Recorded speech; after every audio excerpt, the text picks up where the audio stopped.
so first, a year before, somebody who was my neighbor played, and I got in one game. And then the next year, Bob, our coach right now, he gave me a call and he just said, I heard you wanted to play. You want to play some ball? Mm-hmm. And I was like, I don't know if I can, but yeah, So I checked and it was like Sundays. So I was like, I could do Sundays. Greetings, B-Toppers. Welcome to another episode of B-Top Live. And today we're going to talk about dugout mentality. And I got a special guest with me today. David Lohman, all the way from California, is going to be joining us. I'm highly recommended as a guy that has really good dugout mentality. And we're talking about exactly what that means, what that is. But before we begin, if you're watching this on the replay, if you're watching this on YouTube replay, please, guys on YouTube that are watching this, go check out in the description of this video. I have posted links to the BTOP Legends group. I am telling you, there is not another group like this on Facebook. There might be, and you might be able to prove me wrong, but I'm pretty sure that that's not the case. Right. And so, but you came recommended. Ron Adante's already commenting about. He says that you look familiar to him. He can't quite place you, but he can't. Ron and I have kind of got to know each other, and he really had a lot of good things to say about you in terms of how you respond to the players and interact with the players in the dugout. And it seems like kind of what he was saying is that you're able to kind of keep the team focused in such a way that helps the team, but not overkill at the same time, right? So Yeah, well, part of that, we got a good group of guys too, Yeah, that helps. We all like each other, so. Yeah, it definitely helps. The first thing I want to ask you with that is like how when it comes to the success of a team. Okay, so have you read the book by David Ross called Teammate? No, I haven't. All right, so I would highly recommend anybody playing this game, and definitely anybody that's coaching needs to read this book called Teammate. And I wish I had brought it in here with me. I'd show it to you. I bought it because I'm a Cubs fan, as you can see. And he came out with that shortly after they won the World Series, and I thought that'd be a good book to read. But it really turned out like everybody should read this book. And he talks a lot in this book about how his success as an MLBer came basically from being a good teammate, just being good in the dugout, setting standards and expectations, and kind of, I think they nicknamed him Grandpa Rossi. I think largely because he was much older than most of them, but I think in a lot of ways like he kind of parented all these kids, and he set the standards and stuff. So I mean, the book really does illustrate the importance of being a good teammate, and a lot of that takes place in the dugout. So what does that mean to you? Well, it kind of goes, you got to start before the games ever start, just getting to know people on a one-on-one level, and then that makes it more comfortable in the groups. And then you get in the dugout, and that's like crunch time, right? So that's what really matters, but that chemistry is already built. So then when you guys are in the dugout and, you're gelling as one unit, like it's not 9 positions on the field. It's like the whole team's got a position all throughout the game, like, are you warming up the left fielder or, all that stuff. And, those war stories, they stand out. So then when you go party after the game, you guys are all in a good mood. And, that's a good point. That's most of baseball is the celebrating, right? Yeah, I mean the camaraderie, the unity. And think about it, like when you hit a home run, mostly it's running around the bases, like the home run only lasts for a split second. Yeah, right. Yeah. Well, let me present a scenario to you. You tell me how you think you would handle this with it on any team, whether it's the team you're on now or a different team.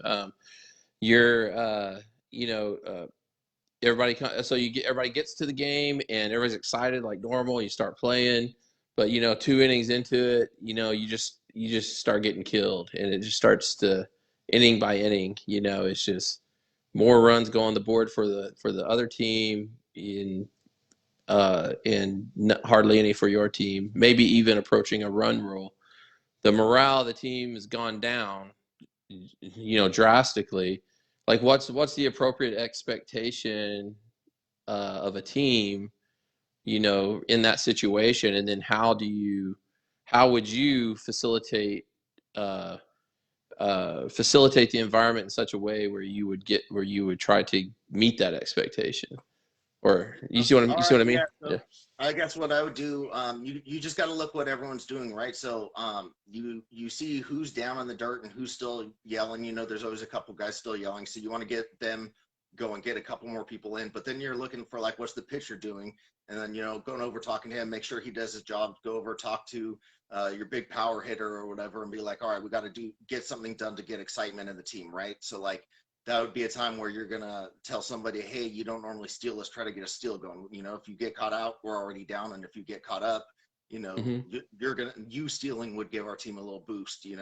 So you talk to the guys that you want to make a little bit extra risk, and then you also try to mitigate expectations of having a big rally inning yourself. Like if you're down Right. by 8 runs, 2 runs in over 5 innings, that's gonna give you that lead by 2 runs. So you just see how Right. many runs are we down by? Let's just the chip away. So just I think the Yeah. biggest thing is getting your hopes up for 2 or 3 innings that you're going to have a big inning back, and then you can't come back from not meeting that expectation as well. So just Right. really trying to just a couple runs at a time, play good defense. Yeah, I think you make a really good point, especially when you said, chipping away. To me, that chipping away kind of implies that, look, it's one bat at a time. Like it's one pitch at a time. You know, um, and I think that it also implies too that kind of embedded in that idea of chipping away is that remember why we're out here. We love the game. That's why we play. Right. You don't have to stop loving the game because you're down by 9 or 10 runs, Mm-hmm. right? Yeah, you're a bat. Still, you're a bat. You're that ground ball. Still, you get to field it and throw it. Yeah, yeah. I mean, and what I'm in mental health by trade, and one thing I'm really big on is the mental game, and I'm a big on that's what I help people do in life, and the uh whatever's happening to make people get down because they look at the scoreboard and they see it says 10-0 or something, and it's just the bottom of the third or something. um, and the morale starts to go down. Well, what happens is their wheels are starting to turn, and they're starting to imagining themselves losing this game, Right. and then baseball becomes unfun. When baseball to me is a game that really brings you into the present, but when you get into that mindset, you're not in the present anymore. You're operating into the future, or you're dwelling on something that happened in the past, all of which is taking place in your imagination. Right. You see what I mean? Totally. Yeah. Yeah. So, do you have a particular approach to, like, just with your personality, like, how do you help people remember that we're here because we love the game? Like, we need to get the morale up, you know? Um, that's not really my strength right there, to be honest. That's all I'm like right. very much like win lose. Like I'm just competitive.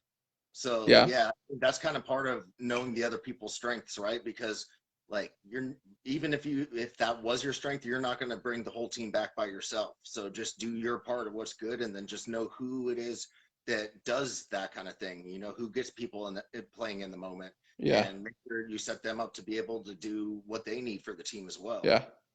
Well, and I'm gonna respectfully disagree with you about that's not your skill set, even though I mean you better than me. But the reason why I'm saying that is because, and I think this is very similar in most sports, that the competitive nature of the sport, like, we want to believe we could win right up to the last minute, right? Right.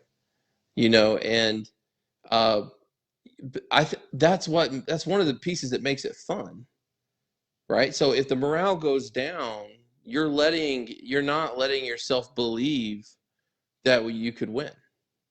You could That's come true. back.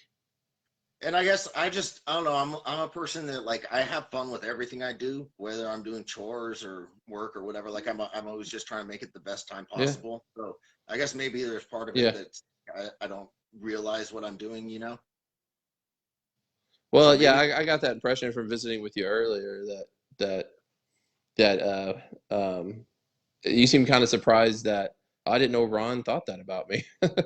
So obviously, it's not something you said. I mean, it came kind of natural to you, apparently, that you're the kind of guy that can get people focused. And, you know, you seem like the kind of guy that when the morale's down, like I can just picture you like in high school being like, get it up in here, guys, get yeah. on the fence, or something like that. Well, yeah, that's important too, but I found that like my biggest strength is like seeing the big picture, right? So that's why I'm saying like some people are going to be the rah-rah guys naturally, so, right? So just make sure you get a couple extra people in there to where you got that driving the team. But then what do you need to do to orchestrate, the good times, the natural side when something happens, when someone lays out for a ball and they catch it, you're going to get pumped, right? So I mean, there are certain times where you just want to let the ball stop in front of you, don't let it get behind you. But there's sometimes where it's like we're going for everything, like all the way, trying to make a big play happen, trying to get those things that boost you from the core rather than superficially. Right, right. So that's So, really like, what my strength. So well, I was actually going to ask you that too. So, a couple different questions here. One is, I'm going to ask them both at the same time, and you can pick which one you want to start with. Okay. all right, sounds good. All right. So, the first question is, what would you consider your strongest strength as a teammate? So we're not talking about skill here. We're not talking about you're a great, leadoff hitter or bunter or first baseman or whatever. We're talking about just as a teammate, your strongest strength, and then also as a teammate, uh, what's a strength? What's a characteristic that you've seen in some other teammate that you wish you had? All right. So, well, okay. There's one guy just like the guy on the team. There's always someone, right? Where like just everything he says is funny, right? Yeah. Like he's just always able to just be cracking jokes, and like you always like that guy because like even if he's over in the corner, like he's making you laugh, you're not even in the conversation, right? Yeah. So that's I not that's not you? no, I mean I'll joke around and have fun, but like I don't have like that natural like Yeah. everything's funny. Yeah. Well, Ron just commented. I mean, I'm not joking. He just threw up a comment that said he loves to crack a joke, which lightens the mood.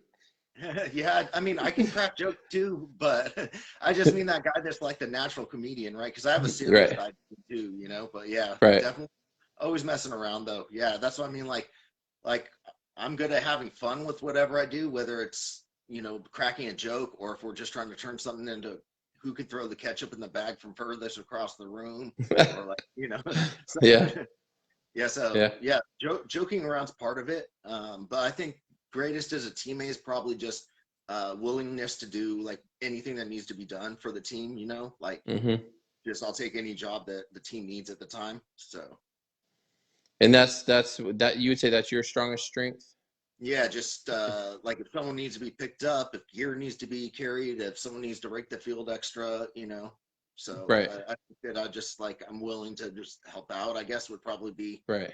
um, I don't know. That's probably what I put the most effort into as far as like Right. just going out of my natural zone is just like when you don't want to do something but the team needs it. Right.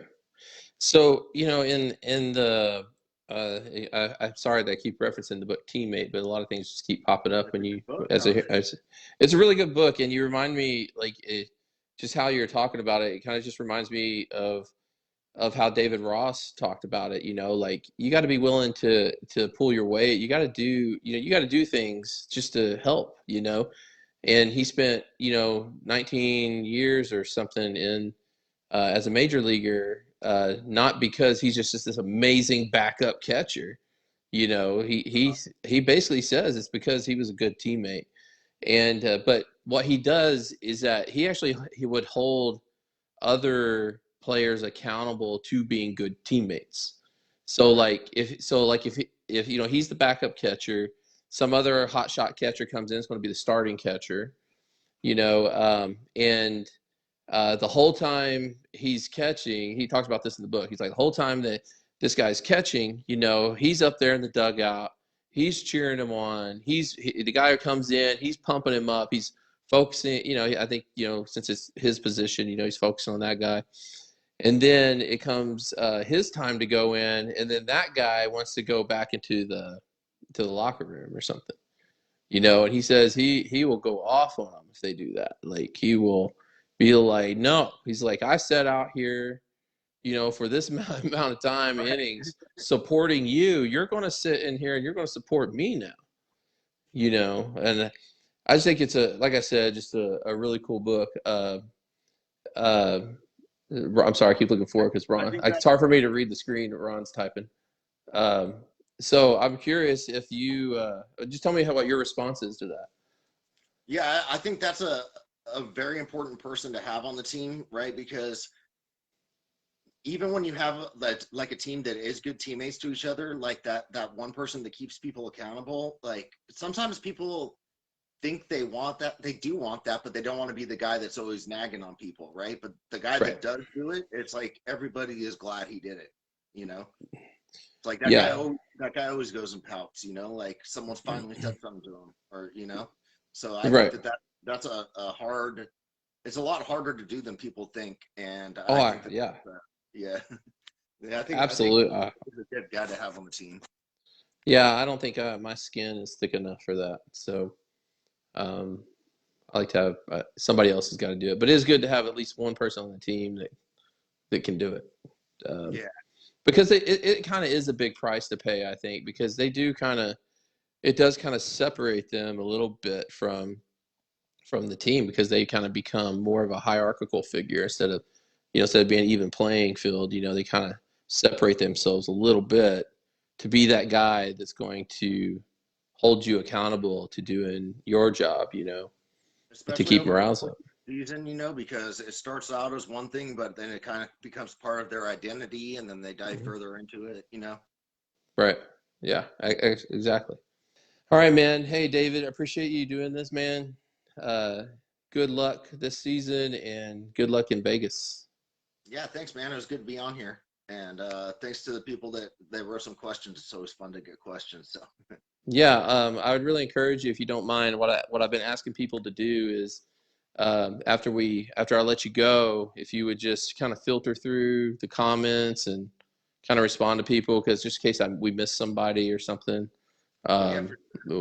we can keep that going. So, but yeah, man, we can do it again sometime. But keep us posted on how things go in Vegas. Definitely, man. Good to be on, and I'll see you guys later. All right, take care, man. Thank you, everybody. So let's talk about kind of this idea of dugout mentality.